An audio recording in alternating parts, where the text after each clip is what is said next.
Сәлеметсіздер ме, құрметті студенттер, әріптестер, ата-аналар және бізге түсеміз деген, оқуға түсеміз деген талапкерлер. Енді бүгін барлықтарыңызбен бір тікелей эфирде кездесейік. Біраз сұрақтар жиналып қапты, сол сұрақтарға жауап берейік деп. Бүгін енді бүгінгі кездесудің тақырыбы сол. Басқаша айтқанда, енді оқу жылы біріншіден қалай басталады? Осындай маңызды бірінші сұрақ. Мысалы, ол сұраққа жауап қандай?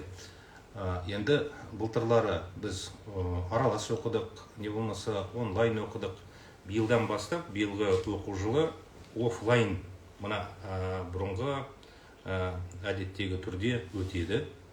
Енді келесі айтарым, қандай курстар, мысалы қандай уақытта оқулар басталады екен, соны бір айтып кетейін. Ең біріншіден, мына бірінші курсты біз қозғамай тұра тұрайық. Неге десеңіздер, бірінші курсқа көп сұрақтар бар. Біз оны қазір бөліп алайық.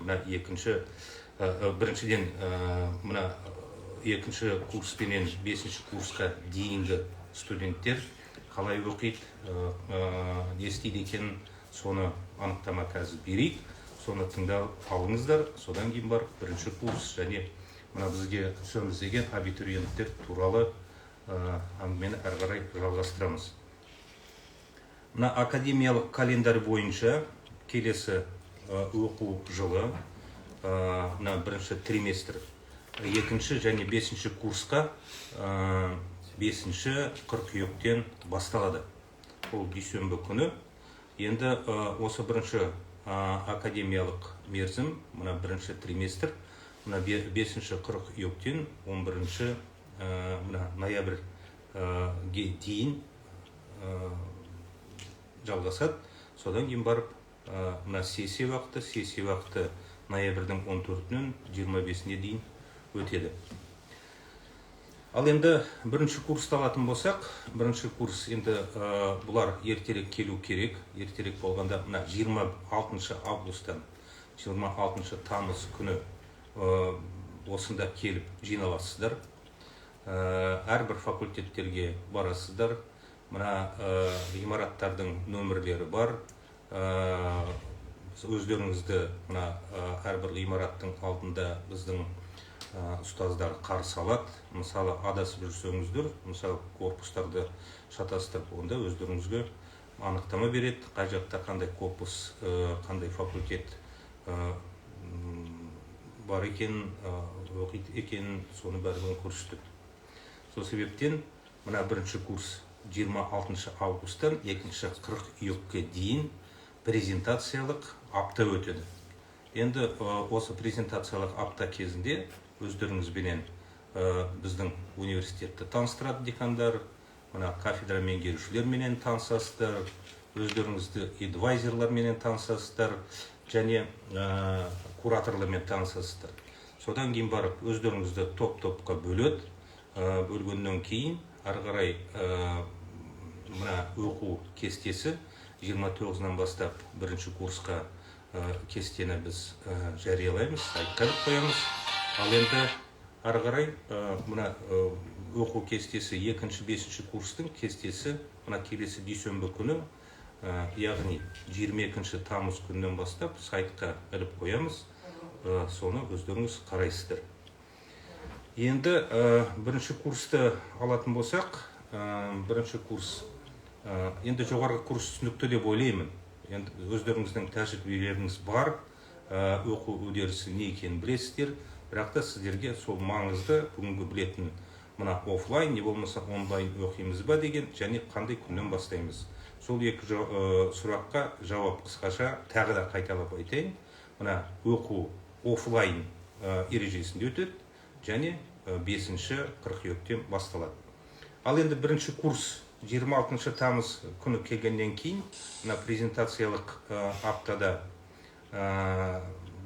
біраз мәлімет аласыздар. Енді сіздерге ерекше бөлек тағы бір мәлімет бар.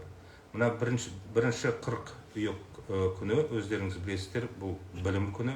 Сол себептен біз мына бірінші курс бізге бірінші курсқа қабылданған студенттерді оларменен мына білім күнін өткіземіз, арнайы шара өткіземіз. Мына біздің өзіміздің кампустың ішінде, территориямыздың ішінде оның өз бағдарламасы болады. Өздеріңізге оның барлығын декандарыңыз жеткізеді. Ал енді келесі біздің абитуриенттерден, мына бірінші курсқа түсіп жатқан абитуриенттерден көп сұрақтар келіп жатыр. Соны топтап, мен сіз өздеріңізге бір мәліметтерді жеткізейін. Енді біріншіден, мына жалпы мәлімет. Көп сұрақтар мына абитуриенттерден, талапкерлерден түсіп жатқан. Ол мысалы құжаттарды қандай күнге дейін, қандай мерзімге дейін тапсыруға болады деп жатыр.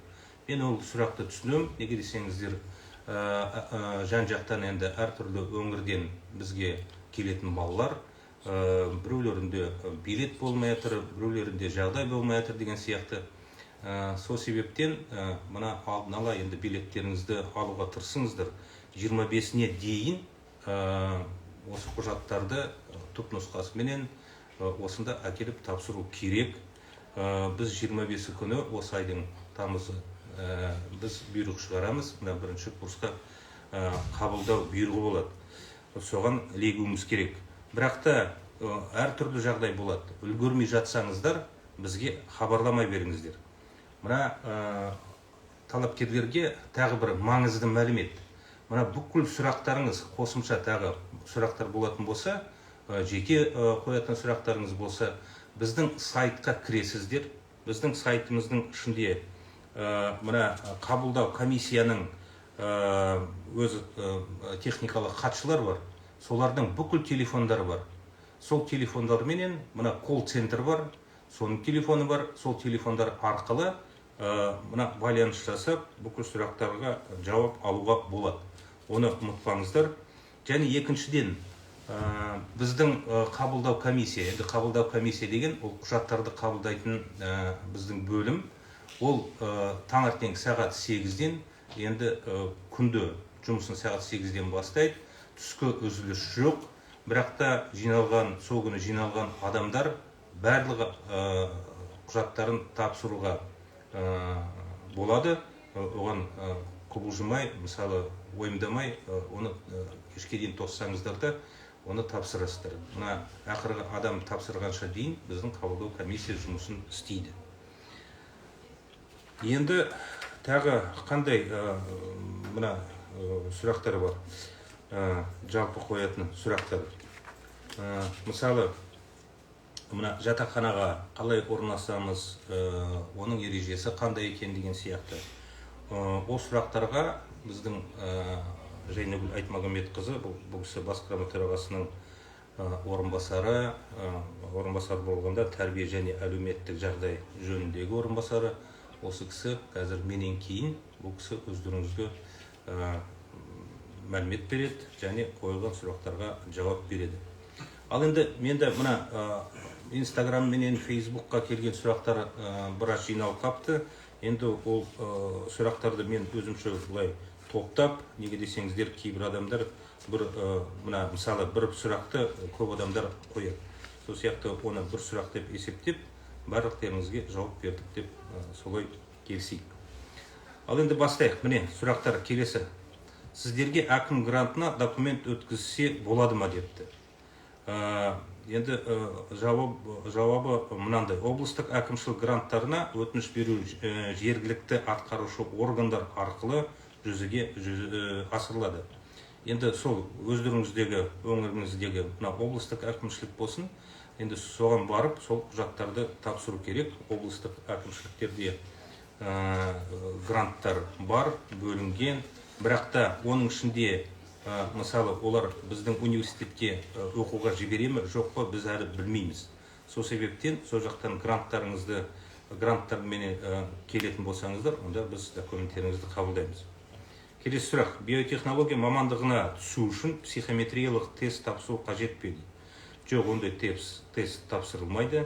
Биологияға біз қабылдай береміз мына сертификатпен. Келесі, коммуникация және коммуникациялық технологиялар мамандығы қай факультетке жатады? бұл мамандық энергетикалық факультетке жатады. Келесі, сіздерде грант ұтқан оқушылардың документтерін қай күннен қай күнге дейін қабылдайсыздар? Дата с какого по какой можно сдать? Енді мына магистратура, докторантура 28 тамызға дейін, ал бірақта бакалавриат, мен бағана айтып кеттім, 25 тамызға дейін. Келесі, онлайн және офлайнда қабылдайсыздар ма документтерді? Талапкерлерден құжаттарды офлайн қабылдаймыз. Неге десеңіздер, мына құжаттардың нұсқасын міндетті түрде өздеріңіз әкелу қажетсіздер. Сол себептен осында келіп тапсыру керек. Келесі, здравствуйте, подскажите, пожалуйста, как подтверждать государственный грант? Через ЕГОВ или Министерство образования или Национальный центр тестирования? Ну, в принципе, вопрос подтверждать слово не совсем здесь подходит. Вот. Если вы выиграли грант в наш университет, то нужно подойти к нам в приемную комиссию и, значит, документы сдать здесь. Или можно через ЕГОВ. Следующий вопрос. Я поступила к вам на грант из Алматы. Можно узнать, когда нужно подавать документы и какие? Ну, срок я уже сказал, до 25 августа. Теперь перечень необходимых документов на зачисление. Это аттестат, оригинал нужен, медицинская справка 075У или формы 063, снимок флюорографии, 6 фотографий 3×4, копию удостоверения личности или паспорта, сертификат ЕНТ, свидетельство о присуждении образовательного гранта. Ну, это вот основные как бы документы. Келесі, подскажите, пожалуйста, какие документы нужны для подачи заявления на грант на магистратуру? Ну, во-первых, вопрос очень поздно задан, потому что прием документов в магистратуру именно на конкурс для получения гранта, он закончился 15 августа. Здравствуйте, до какого числа нужно сдать документы на поступление? Сколько стоит учиться на факультете менеджмент? Ну, документы принимаем, еще раз говорю, до 25 августа, а стоимость обучения, значит, по группе образовательных программ менеджмента и управления составляет 595 600 тенге. Келесі, сіздерде кадастр және жерге орналастыру мамандығының жылдық оқу ақысы қанша? Оның жылдық ақысы 496 400 тенгені құрайды. Енді бірақта сізге айтып кету керек, өтінішке орай бұл мамандықтарға біз мына ақылы жолменен оқуға қабылдамаймыз. Неге десеңіздер, бұл мамандықтар мына грантпенен біздің жоспарымыз толтырылған. Сол себептен грантпен ғана оқытамыз бұл мамандық бойынша. Сәлеметсіз бе? Магистратура, приемная комиссия нешеге дейін қабылдайды? Ну, я уже сказал, значит, мы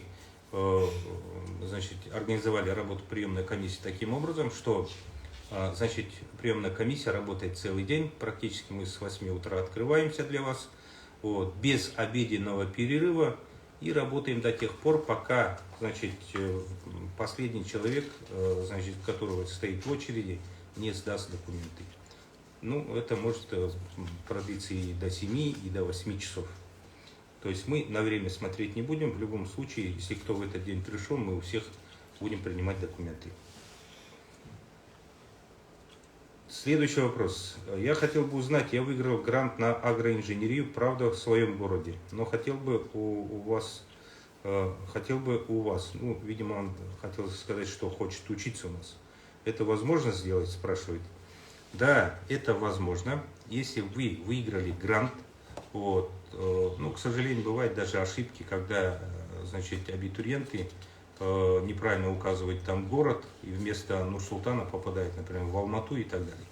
Но раз вы являетесь обладателем гранта, в любом случае надо отучиться первый академический период, то есть первый триместр или первый семестр, вот в том вузе, куда распределен ваш грант, И потом, значит, в каникулярный период, сразу после окончания сессии, вы можете перевестись к нам. Так, здравствуйте. Где можно посмотреть результаты, значит, на грант? Тут написано. Так, результаты гранта вообще публикуются на официальных новостных сайтах. Есть официальная страница в Инстаграме Национального центра тестирования, а также телеграм-канал, где можно скачать список грантников. Ну, эта информация, она, в общем-то, доступная.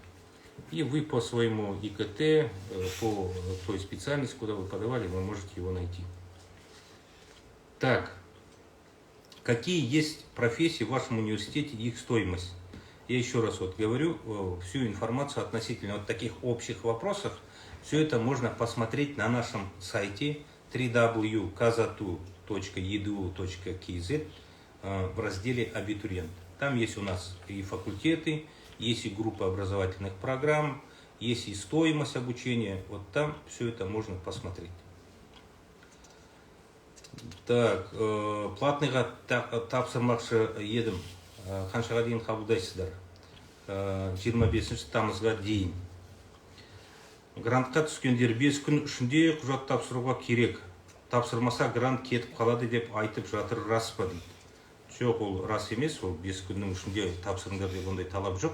Бірақ та шектелген күні ол мына тамыздың 25-і.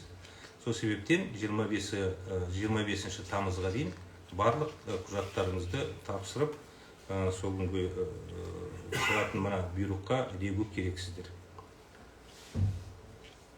Келесі. Сәлеметсіз бе? Сіздерде ішкі грант немесе әкім гранты сияқты грант түрлері ойнатыла ма? Енді біздің мына Нұр-Сұлтан қаласын алатын болсақ, біздің осында тұратын балаларға, көп балалы, не болмаса жетім балалар, әлеуметтік жағдайы төмен, ондай балаларға грант бөлінеді, бірақ та ол да конкурс балалардың арасында, және оған қатысу үшін, оны алу үшін, оған құжаттарды тапсыру керек. Және мен бағана айтып кеттім ғой, облыстық әкімшіліктерде де ондай гранттар бар. Сол себептен сол әкімшілікке ата-аналарыңыз барып құжаттарын тапсырып, соның ішінен мына ақпарат қандай керек, соның барлығын алып, құжаттарды жинап, тапсырып, оның да мерзімі шектелген. Сол себептен асығып бару керек оған. Келесі.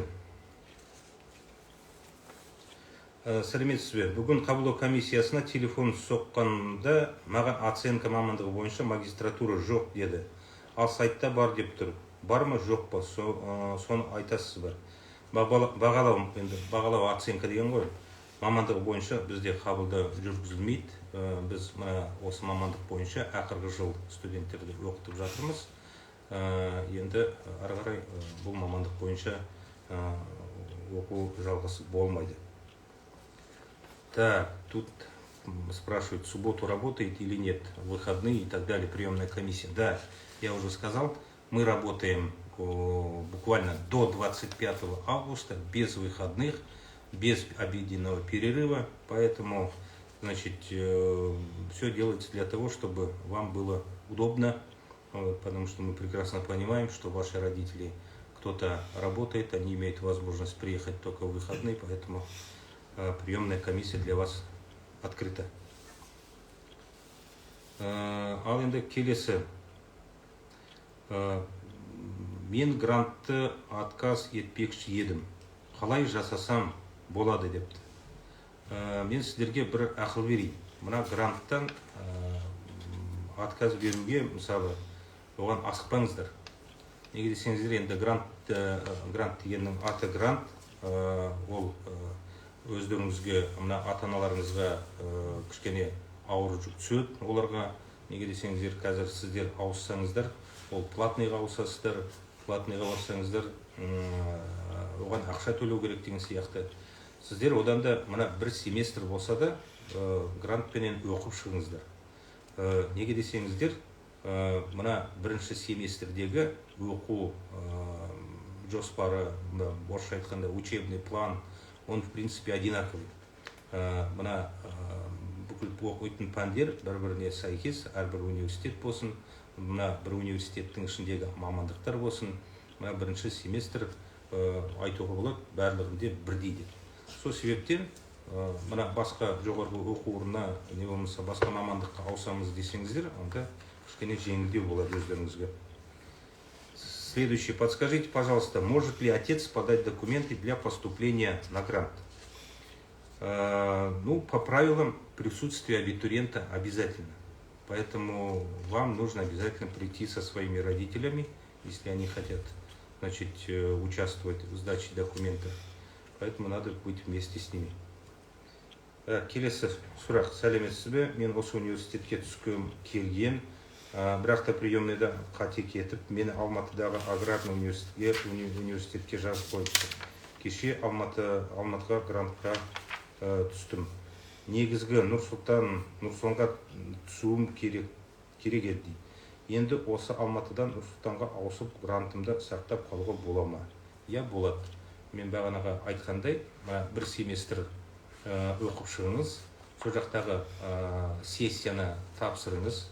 Осының ішінде бір талап бар, сессияны міндет түрде тапсыру керек. Оны бүкіл қандай пәндері болды, барлығын оқып, емтихандарын тапсырып, сонда ғана ауысуға болады. Ал енді келесі. Сәлеметсіз бе? Мен осы университеттен грант ұтып алдым. Сұрайын дегенім, военкомат қағаз сұрап жатыр, оқып жатқан туралы деген сондай сұрақ қойды. Сіздерге айта кетейін. Мына осындай анықтаманы, осындай справканы барлықтеріңізге міндетті түрде біз береміз. Бірақ та военкоматтарды білет, ондай справка мына бұйрық шыққаннан кейін ғана мына студентке беріледі. Оны бізге түскеннен кейін, бізде өзі Платонус деген бағдарлама бар, оқу үдерісімен байланысты. Соның ішінен жаңағы анықтаманы, жаңағы справканы өздеріңізді шығарып алуға болады. Бірақ та онда справка беріледі. Оған ойымдамаңыздар. Келесі. Сұрайын деп едім сіздерді. Экономика мамандығына басқа университеттен сохранением грант ауысуға болады ма депті. Әрине болады. Бірақ та ол енді бірінші курстың студенттері болса, әрине бірінші семестрді оқып алып, сосын келіп ауысасыздар. Бірақ та жаңа қойған адам студент болса, ол басқа университетте бірінші курсты бітіріп жоғарғы курстарда оқитын болса, онда мына 25 тамызға дейін біздің университетке келіп, құжаттарыңызды тапсырып, осында қабылдануға болады.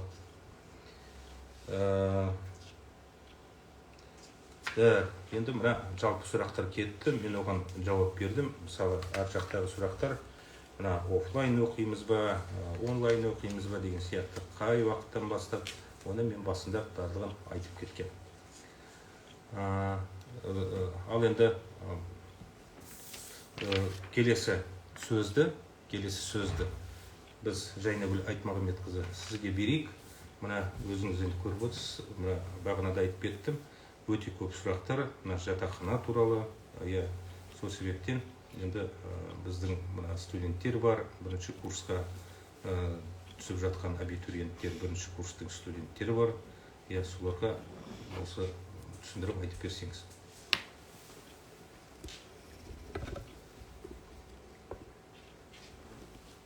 Құрметті студенттер,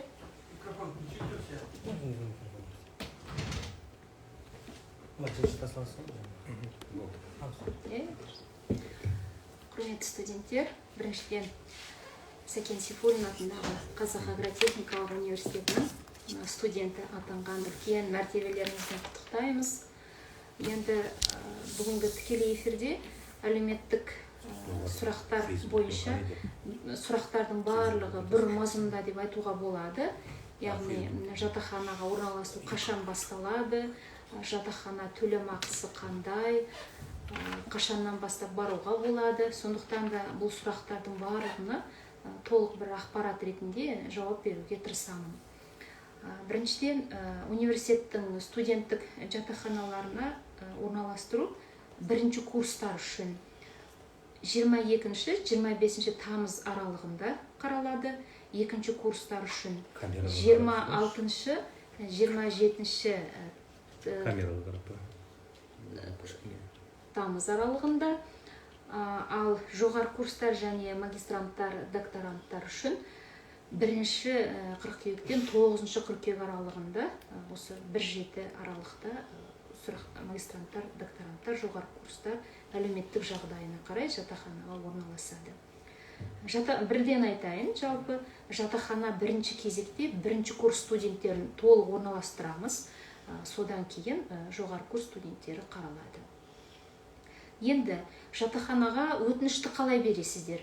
Жатақханадан төсек орын алу үшін өтінішті сіздер Платонус жүйесі арқылы жеке кабинеттеріңіз бар. Осы жеке кабинеттеріңіз арқылы өтініштеріңіз қабылданады. Бүгіннен бастап Платонус жүйесі жұмыс істеп тұр. Өтініш беруге толық мүмкіндіктеріңіз бар.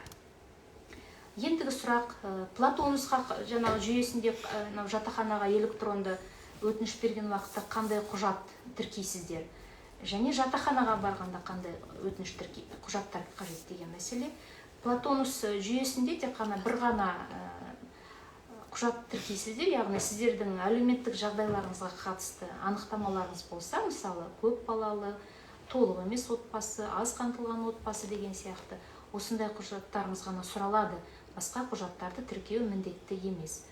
Қолдарыңызға Платонус арқылы сіздер жолдама аласыздар. Яғни жолдама алғаннан кейін жатақханаға келген уақытта қолдарыңызда қандай құжаттар болу керек? Бұл уақытта бірінші жатақхана берілген туралы жолдама болу керек қолдарыңызда. Тағы да айтамын, оны Платонус жүйесінде өздеріңіз жүктеп аласыздар, шығарып аласыздар. Электронды жолдама болады, соны шығарып аласыздар. Білім алушының жеке куәлігінің көшірмесі, флюорография түсірімінің көшірмесі керек, және 3-4 суреттеріңіз керек. Сонан кейін жатақханада тұру үшін және интернет пайдаланған үшін төленген төлемақының түбіртектері сұралады. Университеттің медициналық қызметкерлер жатақхананың ішінде сіздерді жалпы бір тексерістен өткізеді. Ол сырттан іздеудің қажеті жоқ. Әрбір жатақхананың ішінде кабинеттер жұмыс жасайды, медициналық кабинеттер жұмыс жасайды. Келесі, енді студенттік жатақханалардың төлемақысы қандай деген сұрақтар көп. Студенттік жатақханаларымыз бірден айту керек. Әртүрлі төлемақы, себебі олардың салыну мерзімдері әртүрлі. Жаңа жатақханаларымыз да бар, ескі жатақханаларымыз да бар, жасыратын жоқ, бірақ барлығы санитарлық талаптарға сәйкес реттелген. Атап айтсақ, 2А жатақханасында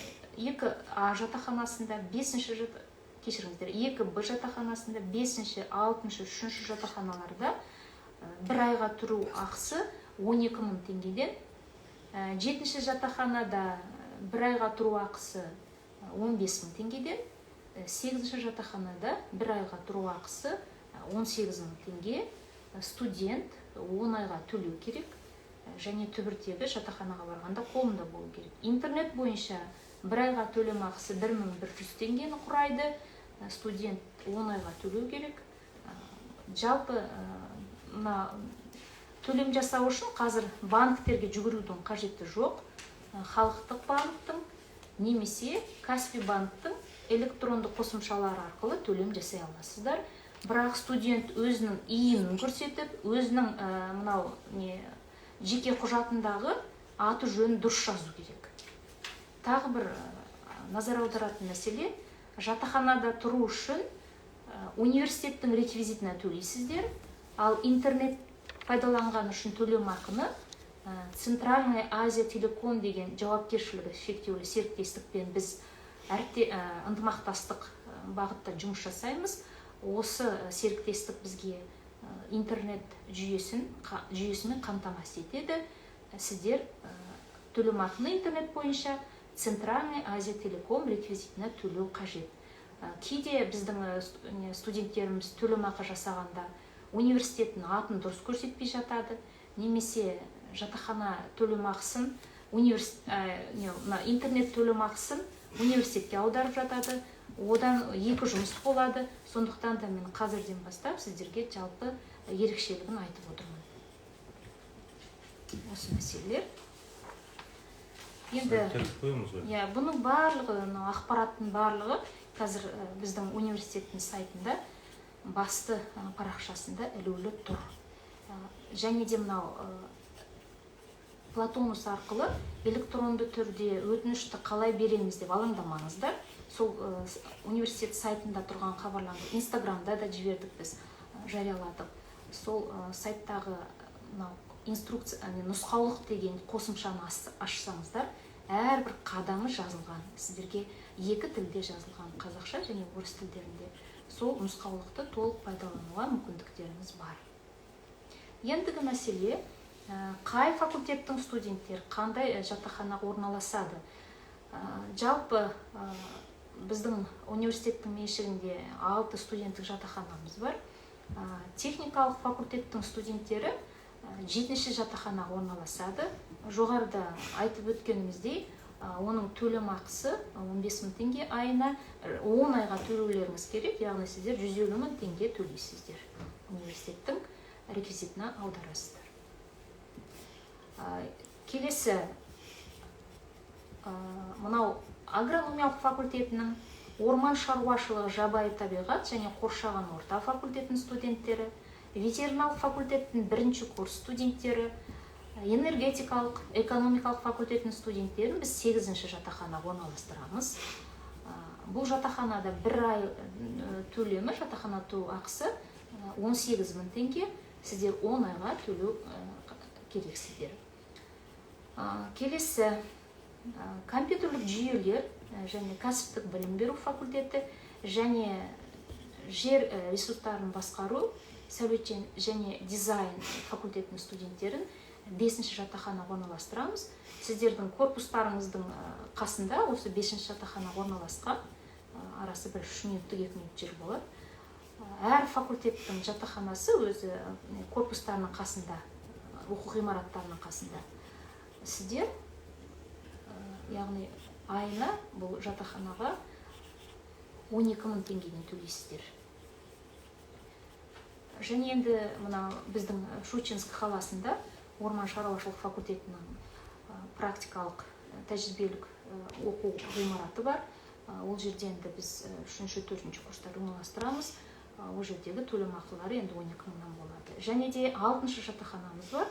Мұнда біз ветеринарлық факультеттің 2-3 курстар, яғни жоғары курстарын орналастырамыз. Онда да тұру ақысы 12 мың теңгені құрайды. Енді сұрақтардың барлығы мазмұны бір типті. Енді бұған дейін қазіргі коронавирустың таралуына байланысты вакцина паспорты керек жатақхана орналастыруда деп үнемі айтылады. Биылғы оқу жылында бұл вакцина паспорты міндетті түрде керек деген талап жоқ. Бірақ келгеннен кейін студент санитарлық жағдайды, өзін қорғау және университетте санитарлық талаптарды сақтау деген сияқты талаптарды сақтап жүрсе, біз карантиннен де карантинсіз оқу процесін жалғастыруға мүмкіндігіміз болады. Яғни келгеннен кейін ол өздеріңізге байланысты. Жақсы, ендеше сұрақтарға жауап берсеңіз. Жаңа келіп жатқан сұрақтар. Және бұл мәліметтің сізге бар? Жатақхана бойынша. Жатақхана тағы да қосымша сұрақтар болып жатыр екен. Жатақхана ремонт деген рас па дейді. Жатақхана ремонт деген рас па дейді. Бұл енді мына 2Б жатақханасына қатысты. Жалпы өздеріңіз білесіздер, біз сіздерге 1 жыл бұрында айтқанбыз, 2Б жатақханасы күрделі жөндеуге жабылады деп. Сондықтан да мен 8-ші жатақханаға энергетикалық және экономикалық факультетінің студенттері орналасады деп айтып жатқаным осы себептен. 1 айға төлеуге бола ма дейді. Енді егер де әлеуметтік жағдайларыңыз өте қиын болса, оны бөлек қарастырамыз. Енді қазір білесіздер, студенттердің көбісі енді жұмыс жасайды ғой. 10 айға төлеу мәселесін енді қарастыру керек. Бұл мәселені жеке қарастырамыз. Әлеуметтік жағдайы бар студенттер жатақхана қалай тұрады? Бізде тек қана ата-ана қамқорлығынан айырылған студенттерге ғана жеңілдіктер бар. Қалған студенттер жалпы жоғарыда айтқан ережелерге сәйкес төлем жасайды. Интернет міндетті түрде төлейміз ба? Иә, интернетті жалпы жатақхана арқылы Wi-Fi жүйесі бар бізде. Сондықтан да ол бір бөлмеден біз алып тастаймыз, бір бөлмеге қосамыз, қоспаймыз деген бізде мүмкіндік жоқ. Жаппай барлық студентке қызмет көрсетеміз. Сондықтан да интернетке төлеу міндетті. Көп рахмет.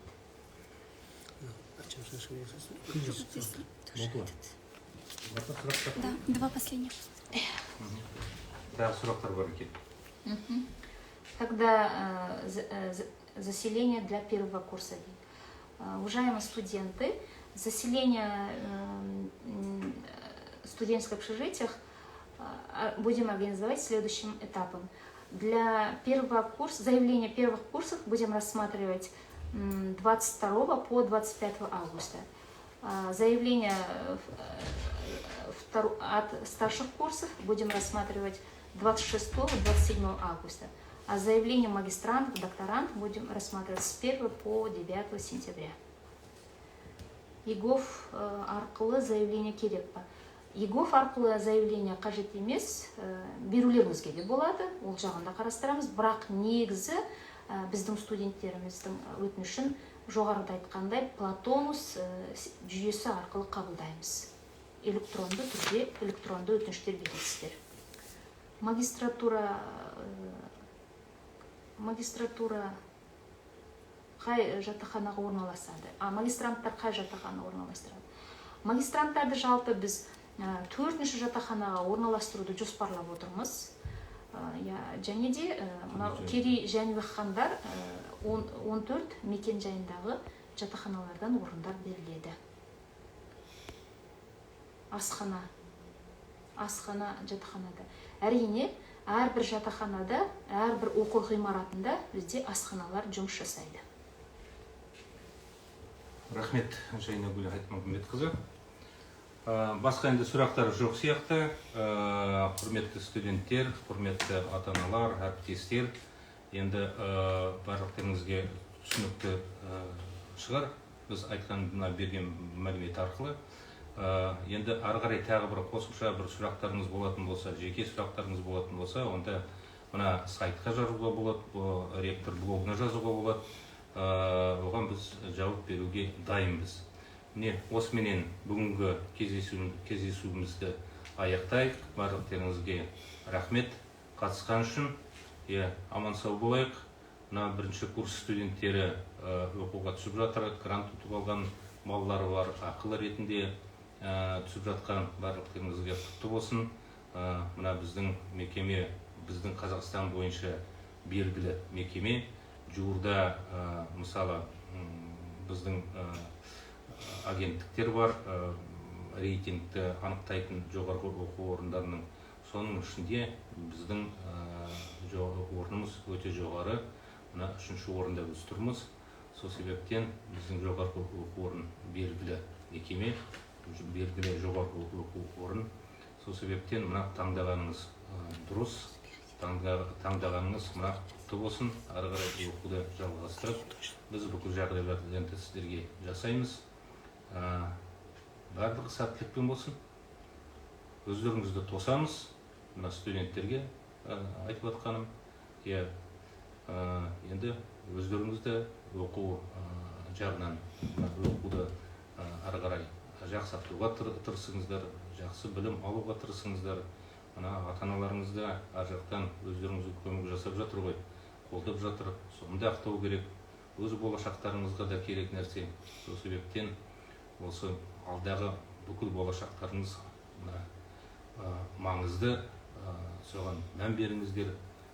Алға басып, мына қадамдарыңыз барлығы дұрыс болатын болсын. Осыменен қоштасайық, сау болыңыздар. Жақсылықпен ара кездесейік.